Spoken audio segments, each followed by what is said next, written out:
Allah, Mr. PhD. You're just now entering the cipher called Real to Real 360.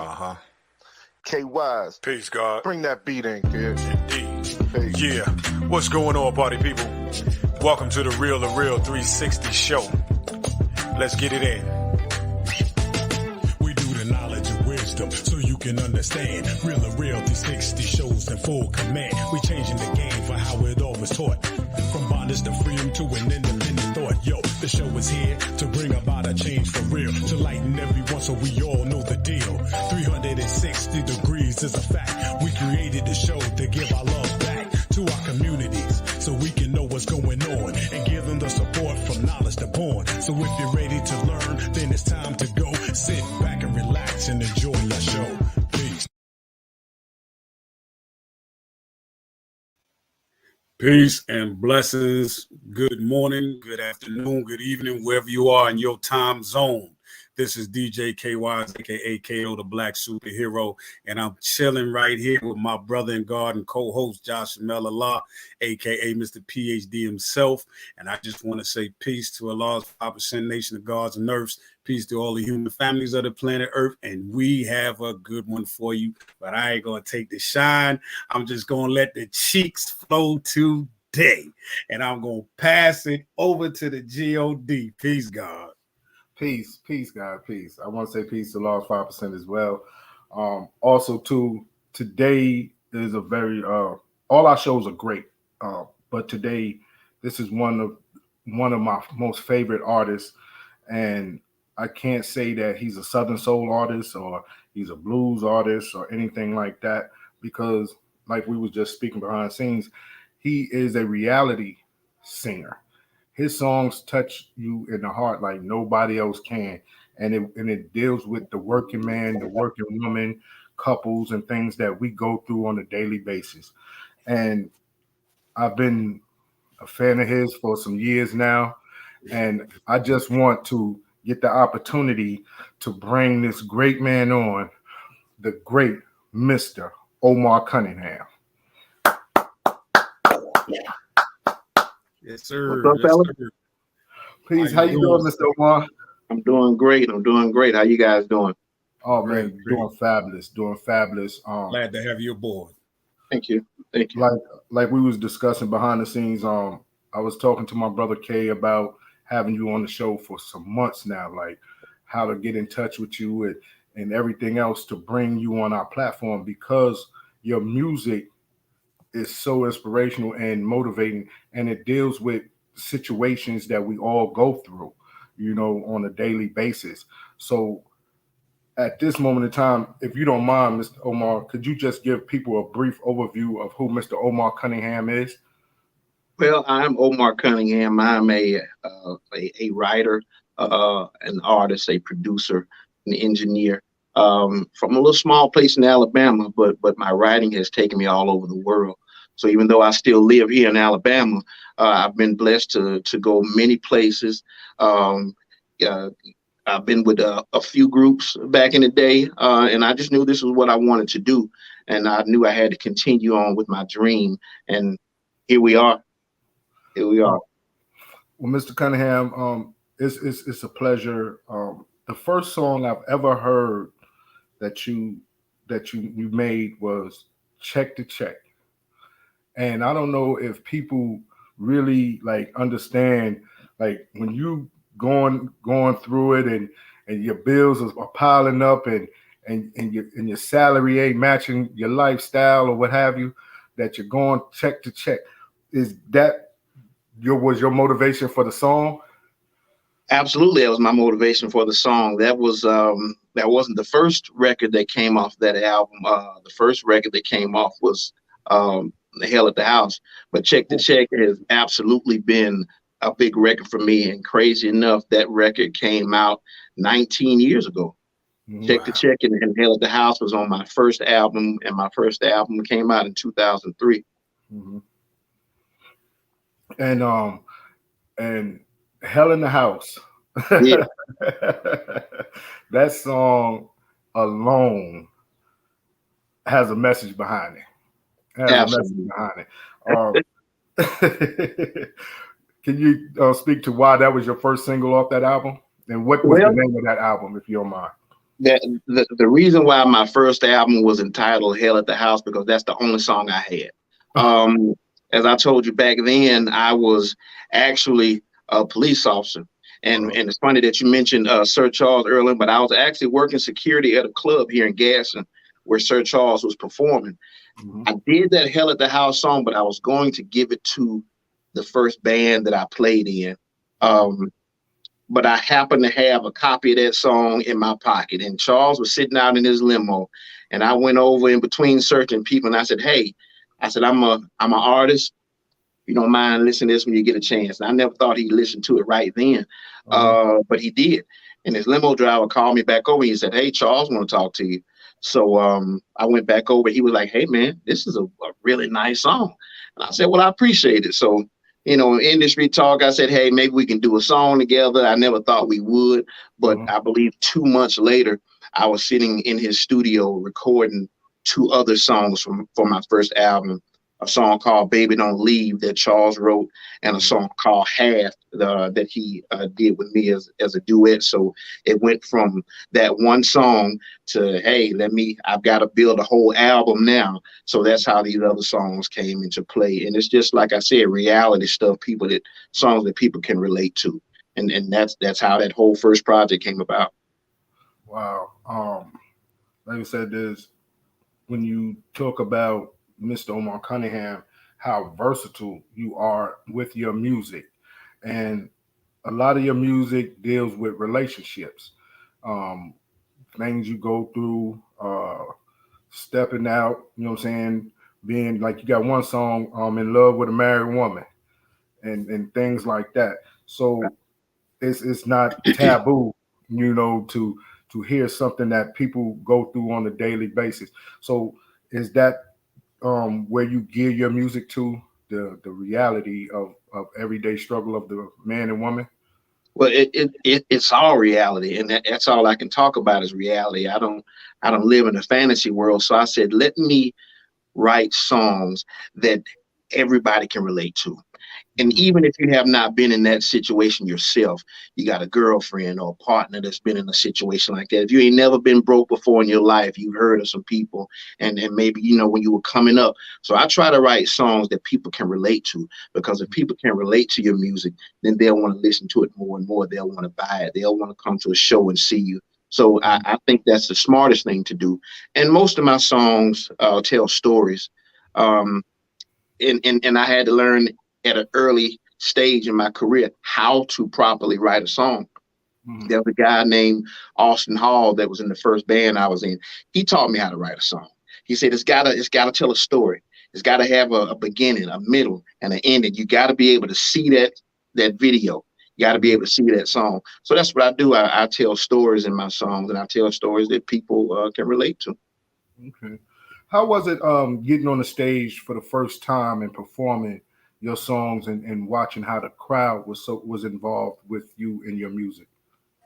Well, it was a little different because the genre that I was placed in, I'll say, most of those guys were older guys. When I came out, you had the Marvin Cease and Tyrone Davis and all those guys. So when I come on the scene with this song, and there are a lot of people that's doing that now, when I come on the scene with this song, I was a relatively young guy. I think I was in my 30s. So they were trying to put a face with the music. They had heard the songs, like you said, but they were trying to say, hey, that young guy is singing this, because even at 30 something, I had been through a lot of those situations myself, so I could relate. And it was different. But I grew up singing in talent shows, so being in front of a crowd was not my issue. But being in front of a crowd, wanting them to like something that I had written, that was different. Okay. Now, over the years, you have written for other people and you have collabed with other people. With that, who stands out in your mind of a collaboration or a song that you've written for someone that was meaningful to you? When I first heard Lenny Williams do his "Oh Oh Oh" on one of my songs, that was different. that was different. I've had some Grammy nominated people sing some of my songs, but that was probably the first time that I was like, wow, I grew up listening to Lenny Williams, and now he's singing one of my songs, and it's crazy how we got together. But I try to seize every opportunity that I can. I'll tell you a story if you got time. I was doing a show in Selma, Alabama, that had my frat brother Smokey Norfolk was on that show, and Lenny Williams was on the show. So my then manager wanted me to stop by the airport in Birmingham, pick up Lenny Williams, and bring him to Selma with me. I'm like, wow, are you serious? I'm like, okay, cool. So I go to the airport, and I know Lenny. I see him. I'm like, I just threw my hand up and said, hey, I'm your ride. I asked him how his flight was. We were walking out to the car. And when we got in the car, I said, I'm sorry. I didn't tell you who I was. I'm Omar. And he was doing something when I said that. And he stopped and he turned and he looked at me. He said, Omar Cunningham. I said, yeah, how you know me? He said, I know who you are. I'm like, wow. Lenny Williams knows who I am. So on that ride, I let him listen to some of my stuff. And one of the simplest songs I had ever written in life was a song called Good Girl that I played for him. It was a nice, got a throwback groove to it. And he wanted to record that song. And hey, that's how I became friends with Lenny Williams. I think I heard a song, if I'm not mistaken, with you and Big Rob. Right. And I've done a couple songs with Big Rob. I think it was a remake that y'all did. Float On? Yeah, Float On. Mm-hmm. Float On. How did that collaboration come about with you and Big Rob and that song? Rob actually reached out to me. Now, I met Rob early on in my career at a concert in Birmingham, Alabama. It was actually the first time Sir Charles brought me out on stage with him, and I met Rob then. So Rob reached out to me. And I think he already had a relationship with Larry that was that was one of the original artists on that song. And he said he wanted me to collab with him and do that song. I'm like, of course I will. So one of the original members of that group, I think it was Larry, he was on that song with us. But that was a really nice look. I appreciated that. That was and y'all did that song some justice. I really enjoyed that song because not too many people can get on Float On and keep the same feeling that you got when you first heard the original. So with you, Big Rob, and Larry on there, it was a very, very smooth song. I appreciate it. With some of your songs, Call Me Daddy. Call Me Daddy. Like, right. when you say "Call Me Daddy," yeah, get it out. Come on, it's in you. Come on. You see where I'm going here, right? You ain't doing it right if she don't call you daddy. That's what the song says. If you ain't never been called daddy before, you doing something wrong. You doing something wrong. That's it. She done call somebody daddy, but you ain't doing it right if she don't call you daddy. It was just somewhat of a comical song I came up with. I teamed up with a very brilliant producer. His name is Tony T. I've been able to do several songs with him, but Tony T sent me that track, and for some reason I came up with that song, and hey, it has done well for me. But yeah, you ain't doing it right. She ain't calling you daddy. So I know you have an extensive catalog, but what is your favorite song that you've created? My favorite song that I have created, hands down, is a song that of course, that I wrote, and it's called "If We Can't Get Along." It's not one of the most popular songs in Southern Soul because I figured out the formula to a good Southern Soul record and what they want to do. I've always said the formula is real simple, and I told Tommy Jr. at Malaco this, and he still uses this to this day. But all they want is a juke and a hook. That's what they want. They can dance to it, and if you can sing that hook, if you'll notice, most of my songs, if my little boy at that time can sing it, then you got yourself something. But a song called "If We Can't Get Along," that's my personal favorite. Okay. Um, with all the music that you sit down and write, do where do you get the inspiration? Like we know that everything is reality, and do you just something just hit you, or you just go through something and you say, "Yo, I'm gonna put this to a song. I'm gonna put my All of face." that, All all of of that. that. I get it from in that house. I get it from working. I get it from going to the store. I get it from, in conversations that I have with friends of mine that are going through things. And I've been blessed to be able to write a lot of songs for women, and I write a lot for Karen Wolf. And she said, "It seems like you were in my house Mhm. when you wrote this song and how you got it." And I was like, I don't think that's it. I think the fact that I grew up with mostly women in my house, and Mhm. I saw them go through situations with my grandma, my aunt, my mom, my sister, and I've Mhm. seen them go through situations and saw how they handled them. And sometimes they handled them gracefully, and sometimes they didn't. But I Mhm. pulled from all those experiences and just sitting back looking when I was a little boy, and I just put that into the music. Okay. Now, you have graced the stage with some of today's best R&B artists, Southern soul artists, and blues artists. What was your favorite festival, show, or concert that you've done, and how did it feel when you stepped on that stage? Wow.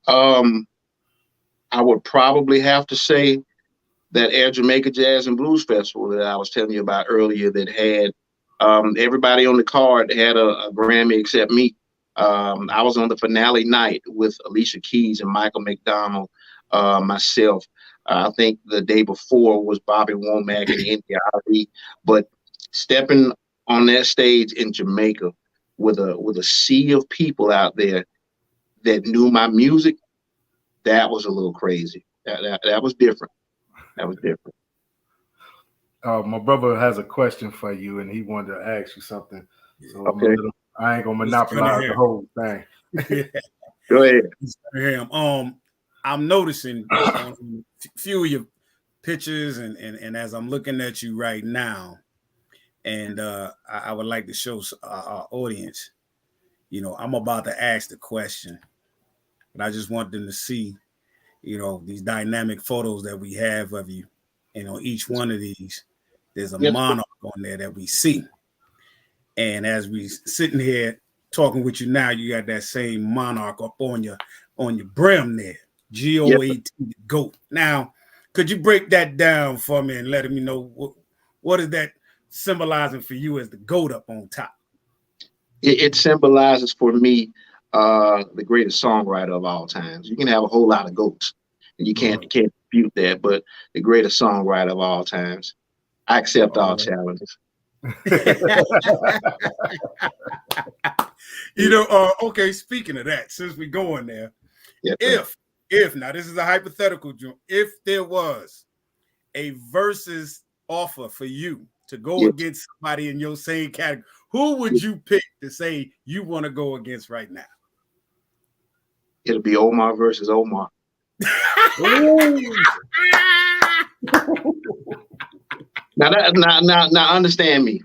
When I say that, I'm not being braggadocious about me. I'm being braggadocious about the gift that I was given. And I do not um, take it for granted. Mhm. I've worked too hard to not pat myself on the back. And I'm Absolutely. not just talking. I got an extensive catalog, and like I said, I take on all comers. As many songs that I've written that have been big songs for people. Like I said, I don't do a lot of interviews, but I'm gonna tell you this: um, whoever they put against me or put up versus me or whatever, Uh-huh. when they get through playing all their records, I'm gonna keep hitting play. I love I it. ain't I got to love it. talk. Y'all heard it right here.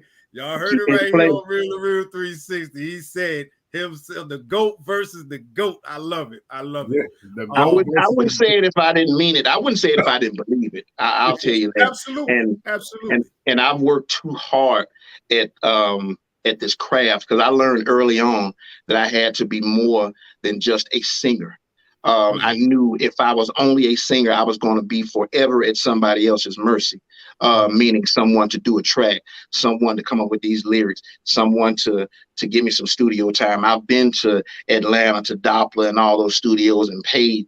I had to pay for an engineer. We had to pay for studio time, paid by the hour, all of that stuff. I knew early on in my career that I had to be more than just a singer. I'm a musician as well. I play trumpet. But I knew I had to do something else. So that's when I got into the songwriting. That's when I got into the recording myself. As I sit here now in a building that I've been blessed to be able to buy and furnish as a studio. I remember early on in my career when I was recording out of a corner in my kitchen, when I was running a microphone and headphone wire back to my washroom. So some of those songs that you hear on the radio, some of those big records came out of that kitchen. I mean, a lot of that stuff, well, all of the stuff that I've done for Willie Clayton came out of that kitchen.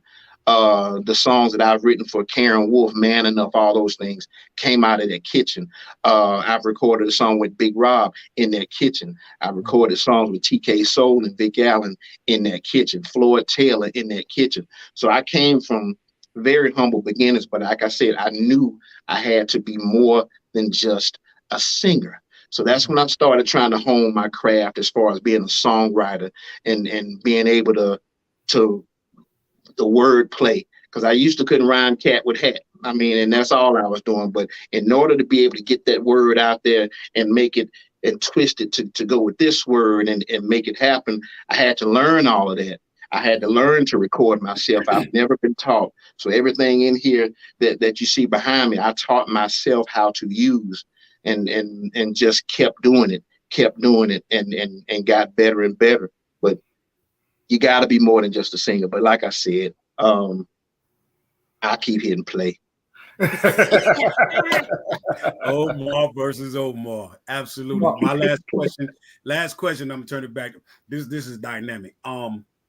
It's been said by a lot of writers, can't necessarily say it's always the singer, but by songwriters, it's been said, and I can say that I've experienced this my own self, that some of the greatest creativity that songwriters create come from the deepest and darkest pain moments in their lives.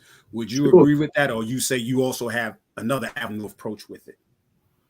I would absolutely agree. I harken back to a movie that I love from beginning to end, and that was the movie Five Heartbeats. I don't know if you all remember when Duck was on stage and they were receiving an award, and he said, that was when he told his brother that he wasn't nothing, and the other guy, Flash, was going to have a solo album. But what Duck said was very profound, and I understand what he said. He said a writer once said about him that he's going to be a great writer someday when he suffers more.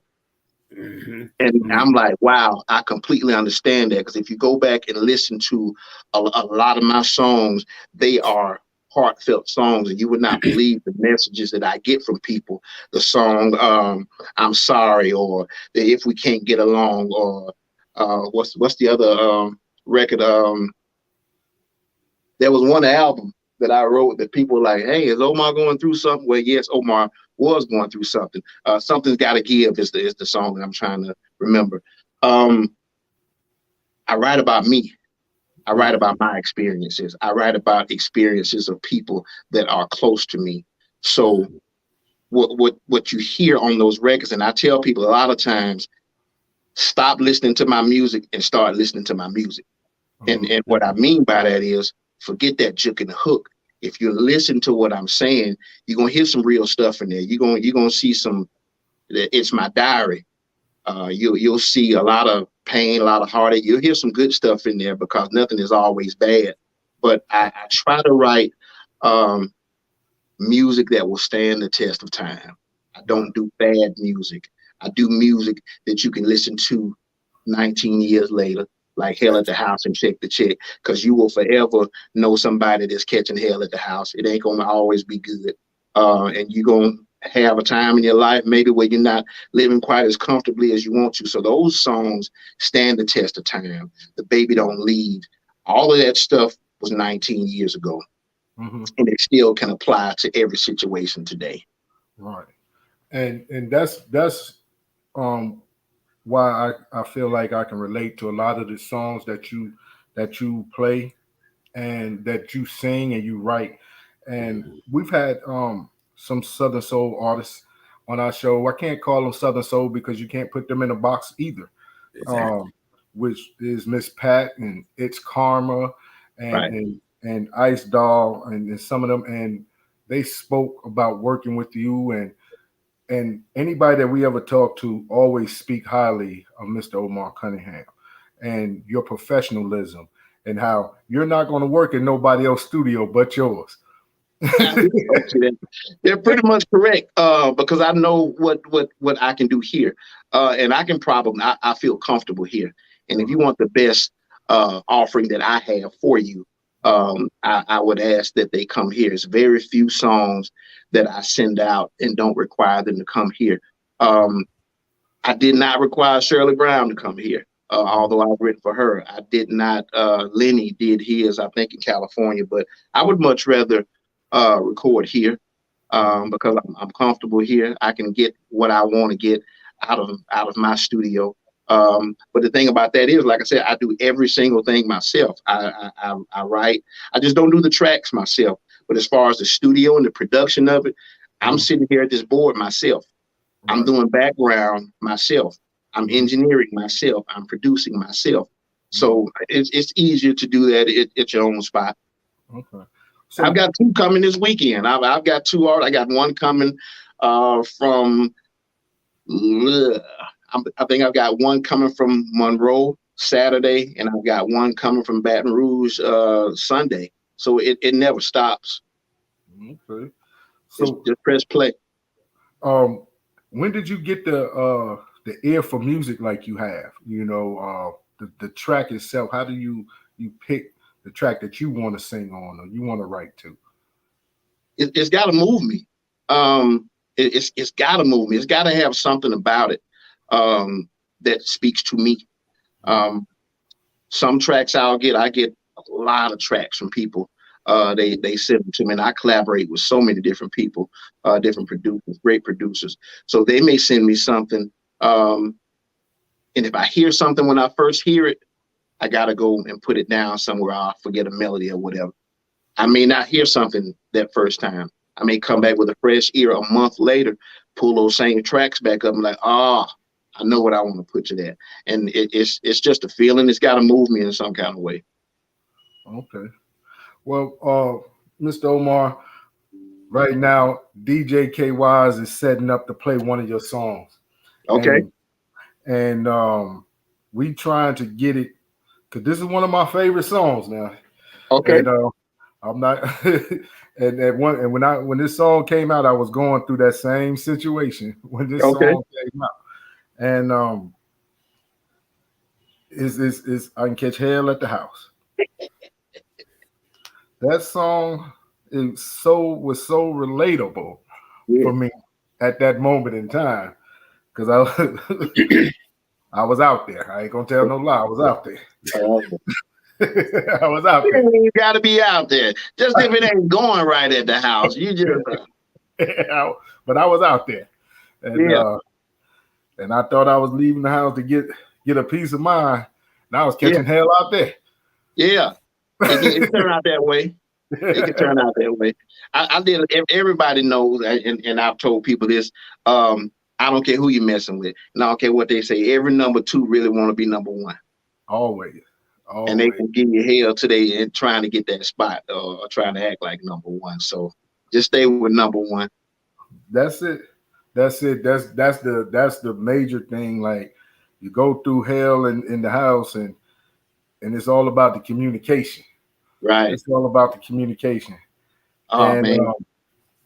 I tell you, with that song "Hell in the House," and you, like you said, that was your signature first album. Did you think that it was going to do the numbers it did, or it was going to impact like it did?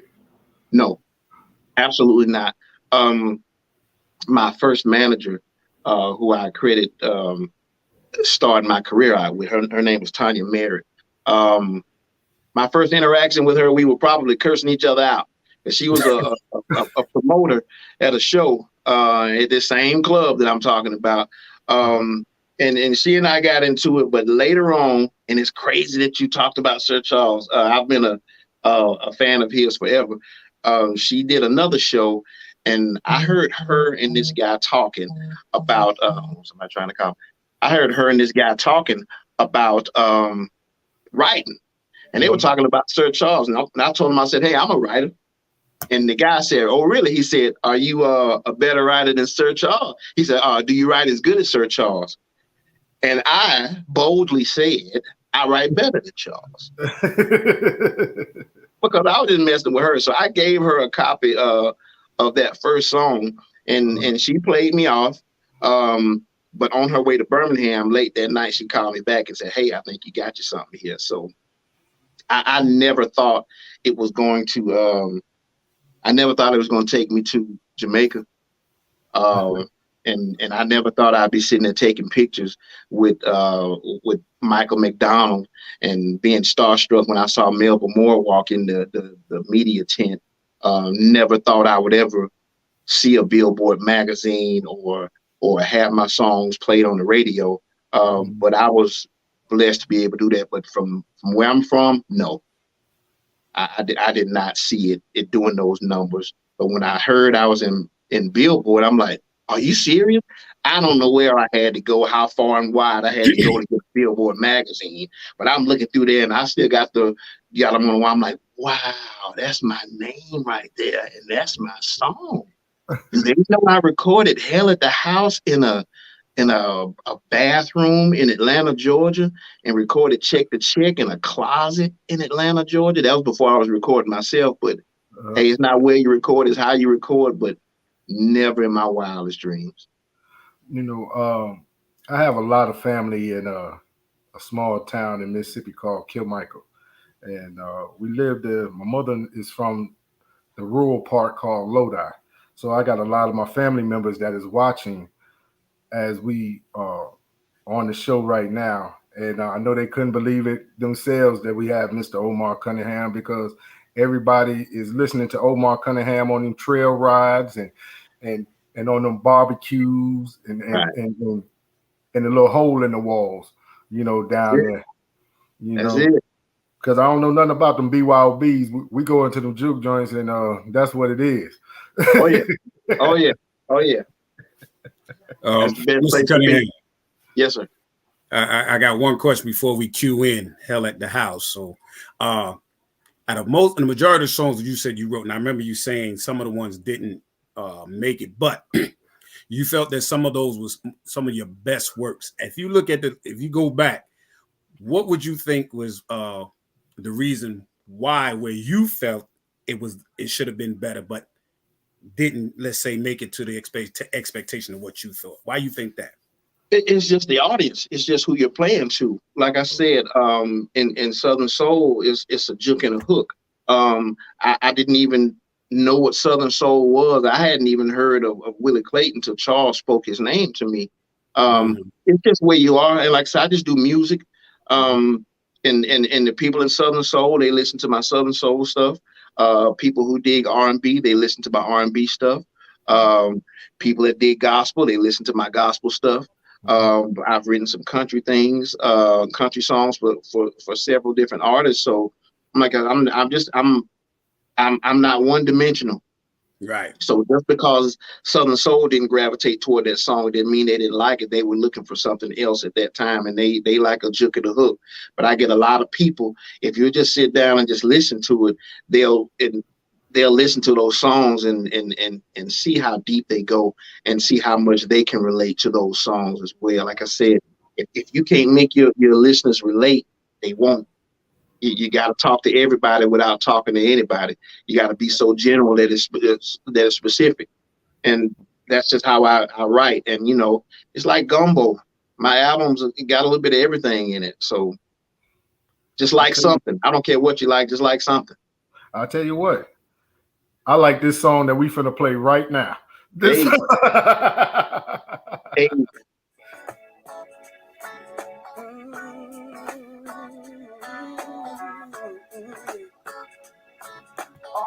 yeah. Started fooling around about a year ago. Got so bad at the house, I couldn't take it no more. I got sick and tired of all the fussing and fighting. But your conversation sounded so inviting. But now things are changing. You're acting just like she do. Cause every time I turn around, I see me getting into it with you. I can catch hell at the house. I don't need to get you from you. Oh yeah. She's always running her mouth. Now you're doing the same thing that she do. Listen, now you can't keep paging me and blowing up my cell phone. The only reason I'm seeing you is to get what I miss at home. Now she pushed me to the arms of another, and that woman was you. But if you can't get it together, babe, I'll have to find somebody new. Cause I can get hell at the house. I don't need to get you from you.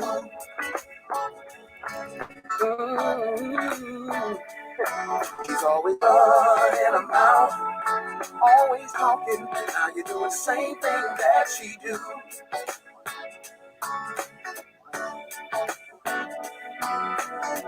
Now see, what we have here is clearly a failure to communicate. You know, when we started this thing, everything was fine. But now you just don't do nothing. Why don't you get up and go in the kitchen and wash the dishes or something? Flip a pancake, scramble an egg or something. Fold these clothes up that's been laying around for 3 weeks. Man, we got to do something about this. But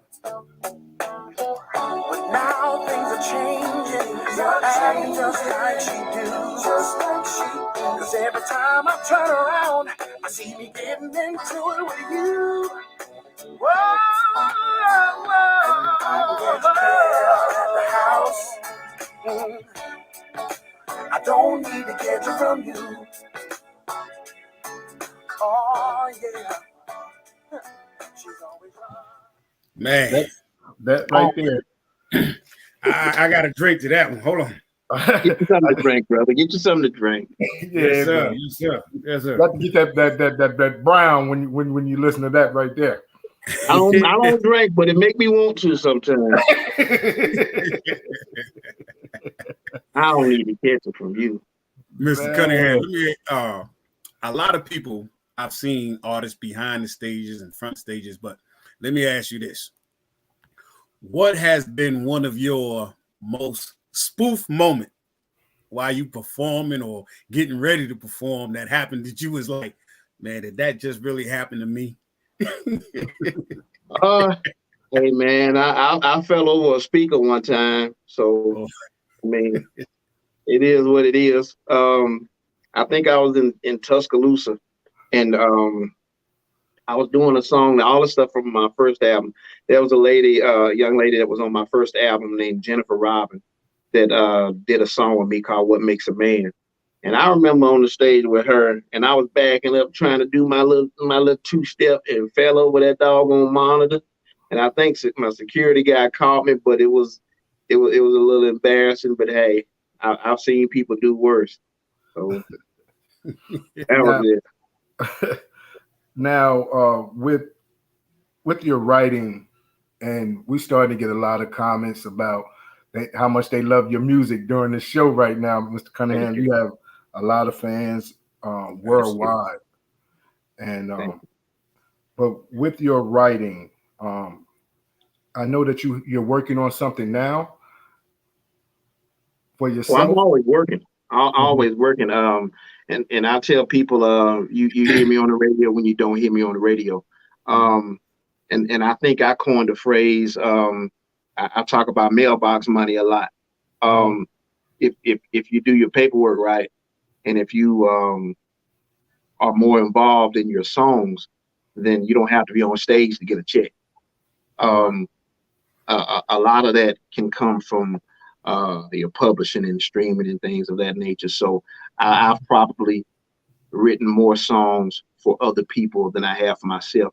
And it's not just because of the money. That's absolutely not it. It's because I like to see other artists grow. And I like to be able to sit back and say, hey, I had a hand in helping that person become more successful than they were before they met me. So I like to leave them with a good outcome. That's why I put so much into every song. I don't do throwaway songs. I give people songs that I would keep and record myself. At this moment, are you independent? Are you on a label? Absolutely independent. Because I've figured out pretty much every way and I've just really armed myself with the knowledge that I need in order to be successfully independent. It's not that I haven't been courted by a record company. Sure, I have, but I like to keep as much in my pocket as I can. Okay, understandable. So, do you bring artists in that you like and you groom them yourself and teach them the game as well? You don't have to be an artist of mine for me to try to tell you what you need to know. I don't want you to have to get it like I had to get it. I had people that were not interested in explaining the business to me. So I had to find a lot of these things out myself. Did I miss some money? Yeah. Am I going to miss any future money? No. Because I have learned, I've taken my lumps. And if I can help another artist get on the right track, that's absolutely what I try to do. So I don't have artists myself, but I get so many phone calls from different people. And if I can help, I help. A lot of people I do songs with I've personally never met before, or I've maybe even met them one time. But hey, if we rock, we rock. One guy that is absolutely brilliant guy, his name is Jay Lake. He used to go by JL or Jay Lake. Brilliant guy.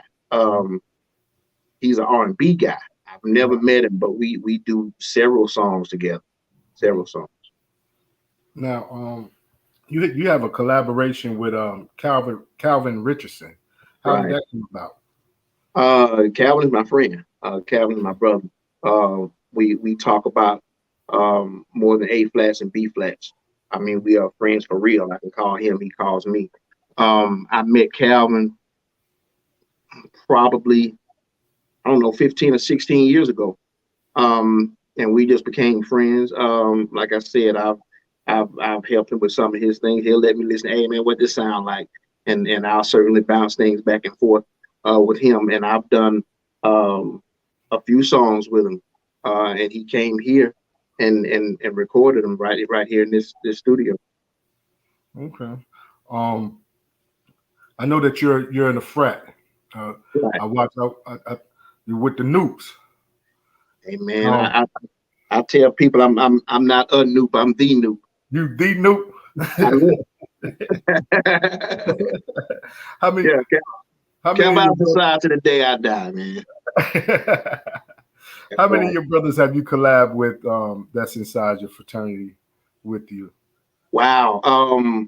Not many, but I can tell you the one that I did. He was my tail. His name is Norman Turner. And he could sing, but I did a song that I was originally supposed to do with Bobby Womack. We talked, everything was good. I think he was in London when I got ready to record it. So I wound up doing it with another artist. But my frat brother, Norman Turner, sung background on a song called Shysters and Wannabes. Mm-hmm. So that the deep voice is Norman. Okay. Well, right now we got queued up the collaboration between you and Mr. Calvin Richardson. Which one? Called Grown Man. Oh yeah. Called Grown Man. Do you want to give like a little backstory to that song?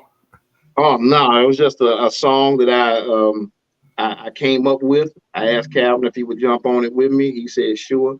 So one day when he came through, I think he was doing a show or whatever. He came through and we just laid it down. But that's just telling women you don't You don't need a little boy. You need your grown man. Mm-hmm.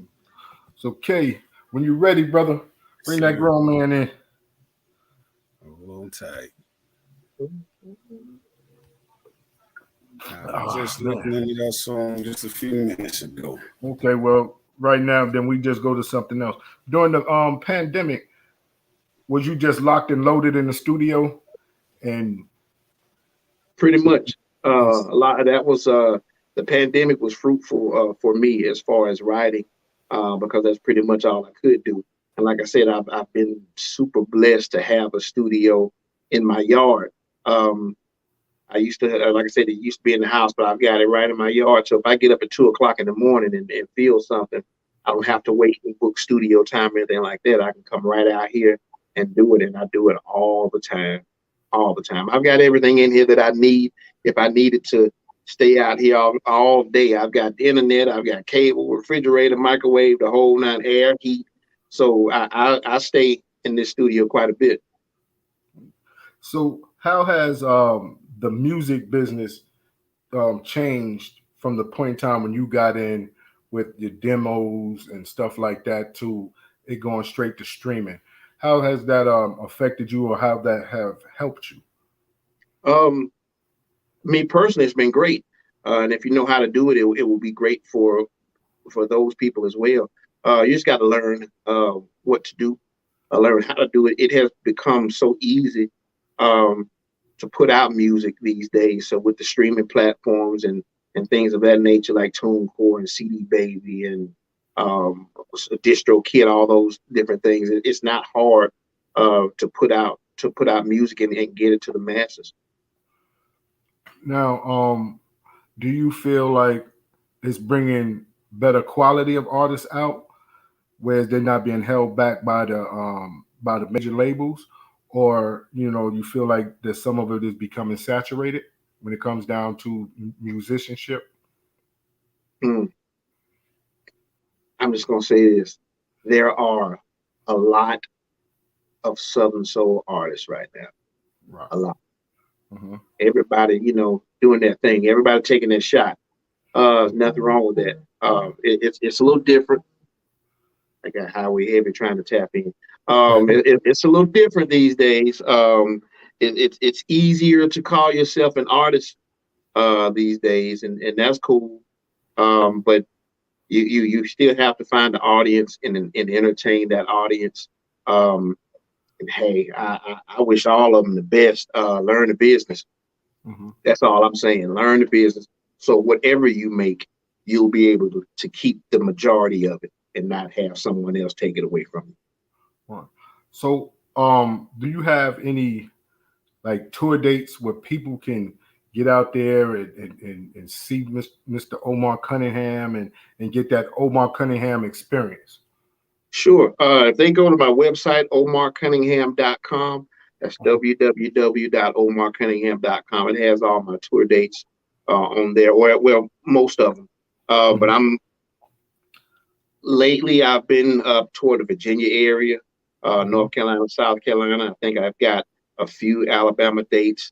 I've got a hey, if you're in Vegas, September 3rd, come check your boy out. I've got a show out in Las Vegas on the 3rd of September.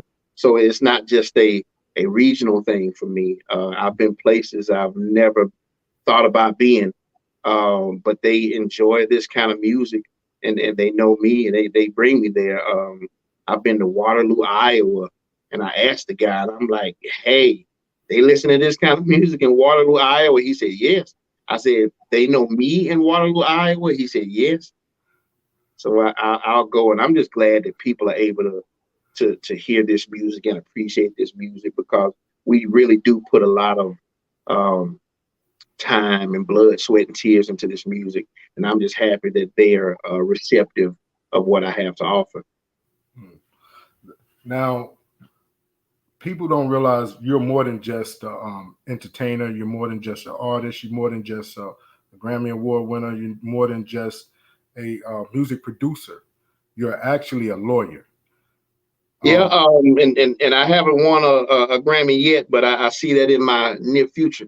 But I did what I wanted to do, again, just like with teaching myself how to record and do things of that nature, I said, okay, you pretty much mastered the art of music, but now you need to master the business of music, which is 90% of it anyway.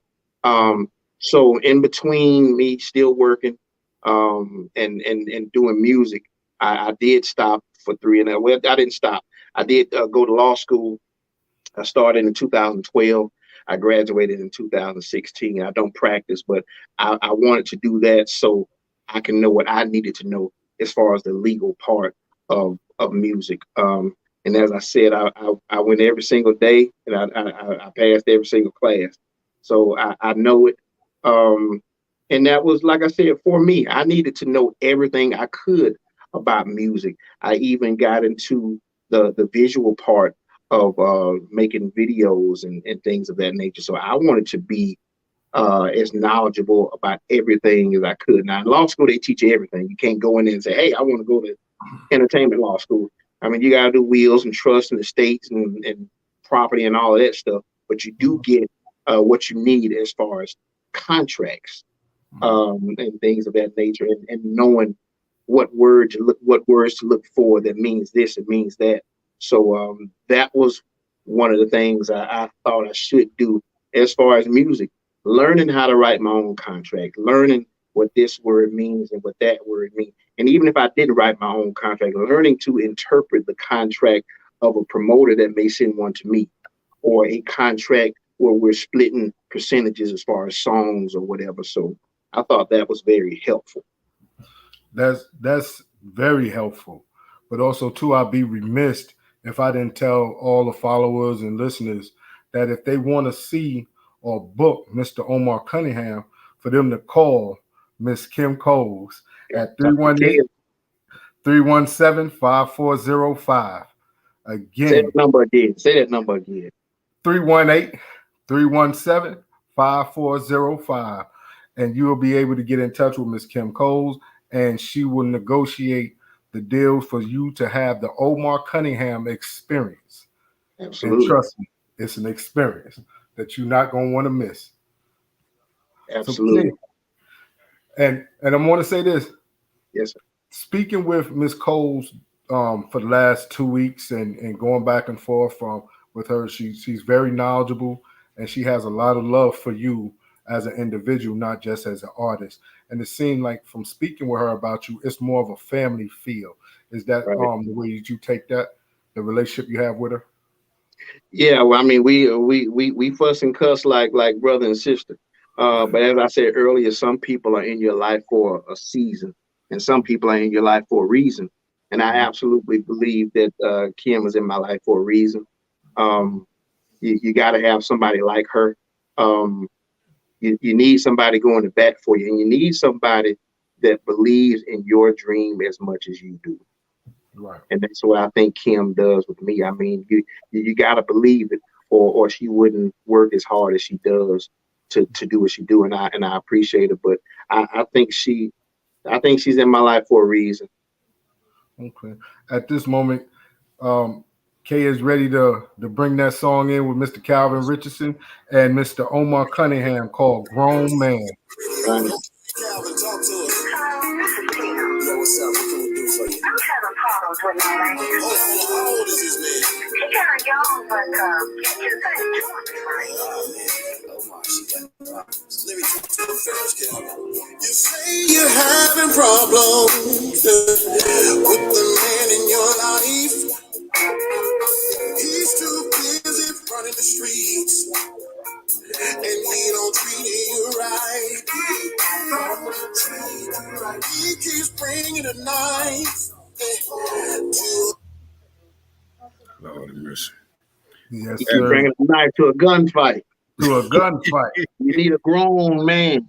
If I'm gonna show up to a gunfight, he keep bringing a knife to a gunfight, he gonna lose.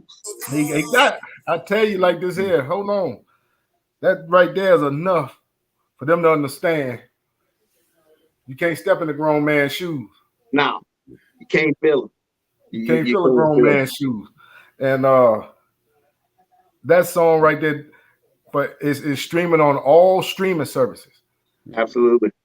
You Absolutely. can find Omar Cunningham on Spotify. You can find him on Pandora. You can find him on iHeart. You can find him on Sirius Radio, Amazon Music. Wherever they got a musical platform, you can find the great Omar Cunningham. So make sure that y'all type his name in on any internet radio or streaming service and get that Omar experience. Because trust me, you're going to understand why he's the GOAT. You can find me at the juke joint, at the corner store. You can find me at the shot house. They play the music at all of those locations. Oh yeah, at the liquor house, at the one stop and drop right there. The All of that. bootlegger. I've seen them. I've seen them on the bootleg CD, and we used to get mad when people would when we would see that in the store. But I'm like, hey, I just want you to hear it. I don't care how you hear it. I don't care where you hear it. Dub it. Give it to a friend. I just want the world to know who Omar Cunningham is. Well, trust me, Mr. Cunningham, we definitely know who Omar Cunningham is, and your followers and your listeners, they know, and I'm pretty sure they let everybody who's in screaming distance know that if they don't have an Omar Cunningham record on playing at their barbecues or at their juke joints or at their parties, then it ain't a party. You're doing yourself a disservice if you don't have yourself a disservice. Doing yourself a disservice. And I say, when we was talking about, we was initially talking about the first album. How did the second album come about? And what was the first single off of it? Wow. I'm looking. I don't even know what was on the second album. But I can tell you that I did. I'm gonna tell you what was on one of those albums. A song called "Sweet Sweet" was on one of those albums. That record did far. It went crazy. It was a record. I did a show somewhere in North Carolina. And they had a contest on the radio, and I went and did an interview on the radio station. And there was a particular caller that would win a dinner date with me, limo ride to the dinner date and everything, and also to the show. And there was a lady that won. She was a little older than me, and she told me that was the first time she had been out in years. Said that her son died. And he was around my age when he died, and she hadn't been out since then. So the date that I took her on with the record radio station jockeys, that was the first date she had been on in a while. And I told her that I was going to write a song about her. So when I got back home and I got to feeling this particular track or whatever, that's why in that song I speak about a lady named Rose, because that was her first name. Okay. And that was a wonderful song. So I'm looking at those. Man, I don't remember what's on all of that stuff, but I know Sweet Sweet was in there. And that was a good record. What is the latest work that you have done for us personally? Like, what is your latest, your last song that you have made that you put out there that they're rocking to on them trail rides? Call Me Daddy. Call Me Daddy is what they're listening to now. That's just on me. But like I said, I've been blessed to work with so many different people that are coming out now. But the last song that I did that they're rocking to, I would say, is Call Me Daddy. Okay. And we already know the reason for that. Man, you ain't doing it right if she ain't calling you daddy. That's what it is, bro. That's what it is. But I've got other stuff that's coming out. I don't know if you're familiar with Miss Robbie from the show Sweetie Pies. Yeah. I have a song that she's releasing on the 8th, as a matter of fact, in a couple of days. A song called "I've Been Thinking About Cheating." So I did that song with her. I have got a huge song coming out on Pokey. The title of the song is called "Here Come Pokey." That record, I think, is going to do well. Well, lots of people come here. Lots of people. They both actually came here to the studio. Miss Robbie, Pokey, all those people came here to the studio. I can tell you somebody that I'm going to be working with. And I just did a song for. I don't know if it's going to be selected, but Kevon Edmonds and Stephanie Mills are doing a duets album, and I was fortunate enough to be able to submit a song or two for them. Don't know if they're going to be selected or not, but I was blessed to have that connection to be able to do that. I got a guy I want y'all to pay attention to. I think I'm going to have a song on his next album, but I want y'all to remember this name, Terry Rogers. Remember Terry Rogers. He's got an album out now. I think it's Confessions of a Church Boy, maybe. But Terry Rogers, Rogers, that boy bad. And I did a little record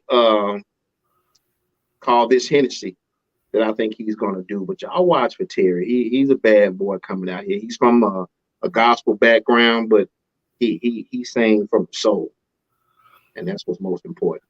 Hold on, Mr. Cunningham. I'm getting requests about about the information on Boots On. Okay. Boots On song was a song that I had written for Yayo, Big Yayo. I've written a lot of songs for Yayo. If you don't know him, go check him out. But the Boots On song I did for him, Bedroom Rodeo. He's got a song on his next album that I did for him. I wrote that song for Yayo, and he sat on it for a couple of months. And he and I were riding somewhere, and I asked him why he didn't put the song out yet. He was like, "Well, I don't know, man. I don't know. I don't know if he felt comfortable with doing the whole thing." I said, "Well, this is what I'll do." I said, "I'll stay on the song with you." So he was like, "Okay, bet." So about 6.5 million views later, that song has become a big record for both of us, and I was happy to be able to work on it with him and write that song for him. But that Boots On song is serious. That's talking about taking everything off and just leaving your boots on. Get your little extra traction on that thing. And like I said, my songs tell stories, and you can listen to that Boots On song, and it's just telling a story. Like I said, I think the first verse that I'm singing says, "I was in my car on 55. That's the highway they run up through me. I said, thinking about what to do to keep the bedroom live.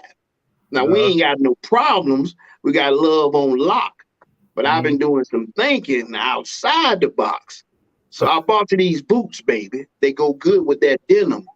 I've been thinking about some freaky things that we can do in them. So later on tonight, when it's time to please, meet me in the bedroom, baby, wearing nothing but these." That's it. That's it. Now, Brownie. Yes. Like I said, they hit me. They want to know the backstory. They hit me, ask me, what about Drowning? And what about Boots On? They sleeping on Drowning. They really are. They sleeping on My Way to Memphis. But a lot of my songs are like grenades, is what I say. You'll get it in a minute. You might not get it right now, but you're gonna get it in a minute. But that Drowning song is a serious record, man. I wrote it with an Al Green twist to it. I wish I could have gotten it to Al. I think he would have done it much better justice than I did. But that Drowning song is about getting hold of something that's got you gone, and you drowning. So somebody throw me a life raft or something. I'm drowning. Oh, I don't know if I want to ask what you're drowning in. Man, I'm drowning in everything. Drowning in emotions. I'm drowning. I can't get right. Drowning in the sea of love. Man, it's just what it is. But some women can have you like that. And we have some women like that where you feel like you're in a situation where ain't no help and it ain't nothing you can do about it. Because when you're in love with somebody, it ain't nothing you can do about it. I always say you can control a whole lot of things, but your heart ain't one of them. You can control your weight. You can control your, anything else, but your heart is one thing that you have zero control over. and it belongs to you. So once somebody get that, you can feel like you're drowning. Right. Okay, you had a question for Ms. Yeah. Cunningham? All right, Ms. Cunningham. A day for you, as busy as you is, how do you take the time out to say, okay, I gotta relax for me before I get right back into it? That actually is rare. I'm always going. I get up at 4:45 every morning. And that's just what it is. There's not enough hours in the day.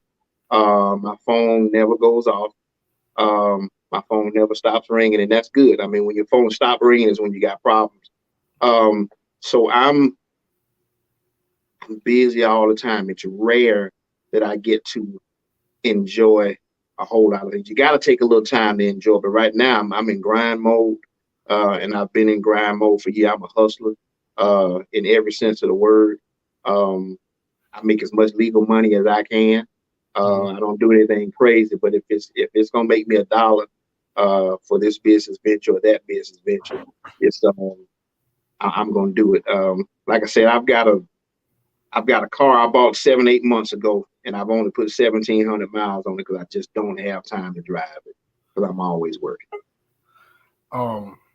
There's the picture that we have on the flyer. Yeah. And is that your favorite toy? Which one? So, when you lean back on that. Oh, do I have black on? Yes, sir. Oh, you're talking about the Bentley? Yes, sir. That ghost right there. Yes, sir. That's one of them. That's it. I don't get to drive it. It's in the garage, but I don't get to drive it. But I think you should treat yourself sometimes. And that's not rented. That's owned by me. I got the title in there. It's in my garage. So if you ever come to my house, I'm out. If you ever see me with something, it's mine. It's not rented. It's not loaned. I own all of it. But I certainly think that as hard as I work, that I should do some things that give me pleasure. And like I said, I don't get much time to drive it. It's a beautiful car. I love it. I had it delivered here to me. And that's just one of my toys. That's one of them. That's just something I wanted to do something for me so I could show that I have been successful in this music business. And there's a couple of things that I wanted to do for me. And I'll be honest with you, I got part of this idea from LJ Eccles. LJ used to tell me, he said, hey man, he said, do something for yourself and let them know that you're just not out here playing. So I decided then that if I quit singing, what could I look around and show for all the hard work that I put into this music? So that's when I decided to build me a studio. That's when I decided to buy me a new house. That's when I decided to buy that car. That's when I decided to put myself through law school. I did all that with show money. And I've been blessed to be able to do a lot of things I work hard. That's why I'm one of my hashtags is I stay working. I'm a hard worker. I'm a hustler. My hustle is different from a lot of people's hustle. Right. Mr. Cunningham, how much do you understand that you're an inspiration for a generation coming up behind you, or that little young kid that's wanting to get into music, grew up in your town, and they look up to you and they want to be like you? How much is that that you recognize or you see? I recognize all of that, and I feel that I have a duty to teach as much as I can. I don't want people to have to take all of their lumps themselves. I mean, I can't remove all of them, and I can't tell you everything, but I do want to leave a person with a little more knowledge than they came with. Certainly, if it will help them. One of my first questions when I have people reach out to me, I want to get into the music business, I want to do this, I want to do that. My first thing I ask them is, hey, are you registered with BMI or ASCAP? And I've had one that I told that to, and they were like, what is that? And I said, don't call me back till you know. and she hit me back. It was a lady. I couldn't say her name. It was a lady. And she said, hey, I appreciate you telling me that, but now I am a member. So we got to be able to talk on the same page. Get the business. The music is great, but I would much rather have the fortune than the fame. So I tell them, be able to keep as much money as you can. That means you have to be as knowledgeable as you can. So nobody will beat you. I got beat probably early on. And I took those lumps, but I don't want everybody to get beat. I want them to be knowledgeable, and you get what you're supposed to have. I get what I'm supposed to have, and they get what they're supposed to have. And it's enough for everybody. So do you have like an accountant, or do you just do your own books? Oh, I got all of that. I have to. Now early on, I did not. I was doing pretty much everything myself. But like I said, throughout the years, I mean, you're gonna grow as you go. And that's what I've done. Because in the beginning, I didn't have a Kim Cole, or I didn't have people that had my best interest at heart. And I think really law school taught me not to trust anybody. And it's not that I don't trust anybody. I'm just gonna look over it for myself. But you still can't do it all yourself. You're gonna need somebody to help you do that things. And I have people in place to help me do a lot of things that I can't do myself. Hey, Kay, you had a question for Mr. Cunningham? Well, yeah, before I had some little technical difficulties, I was saying, how do you digress from all your activities and say, I need to take a moment for Omar Cunningham before I get back on the grind? What is that like? How do you plan to digress from yourself? I don't. I'm on go. And I can't. I'll sleep when I'm dead. I have to keep going because I have more people. It's not just about me.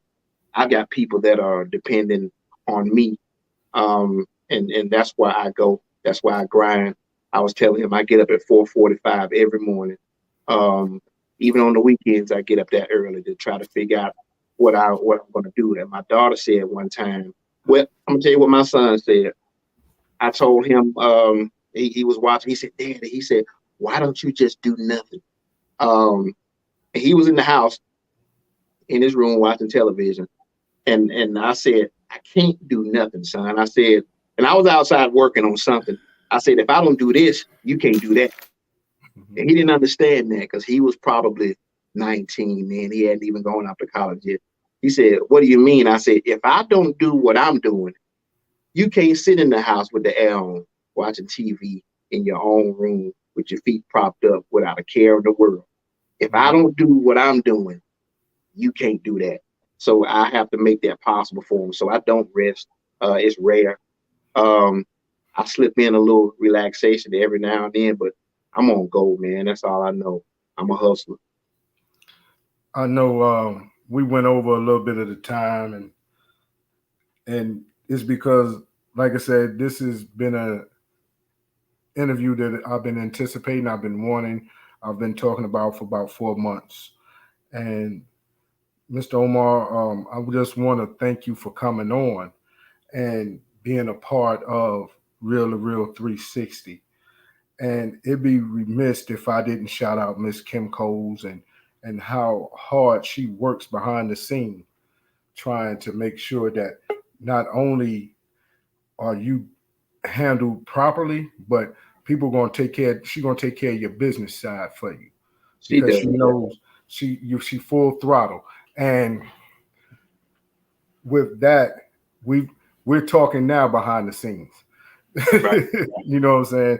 Because I think that she's more of a fan of yours than anything else, and you're more like a brother to her.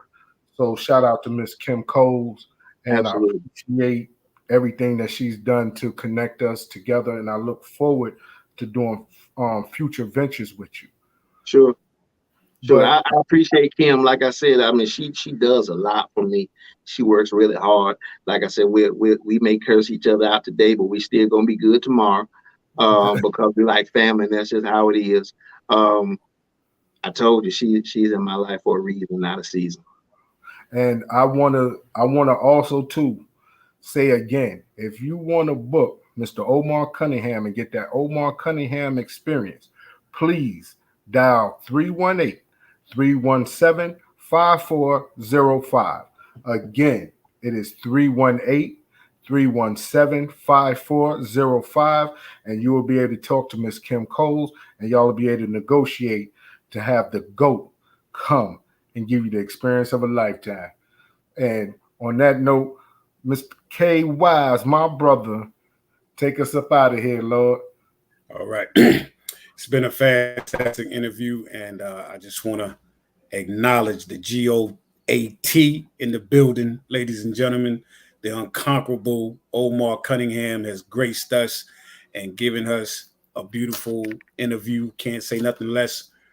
Your home, you have a home right here at Real to Real 360, without a doubt, because he gonna make sure it's comfortable in all angles. He gonna let me know for sure. You are welcome, without a doubt. We'd love to have you back at any time that you have any upcoming projects, tours going on that we can push out for you. Please don't hesitate to call on us. We will be there for you.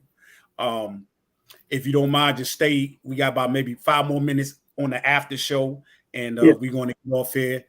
Peace and blessings to everybody that has watched us. Again, we thank you for tuning in. You got one more thing, G? And shout out to Liveation Radio Network, our CEO, Mr. DJ Strong. Absolutely, absolutely. To the whole Liveation Nation family, we salute. We got to get up and out of here, but of course, as always, we must acknowledge our mighty nation, the nation of God's and Nurse Allah's 5%.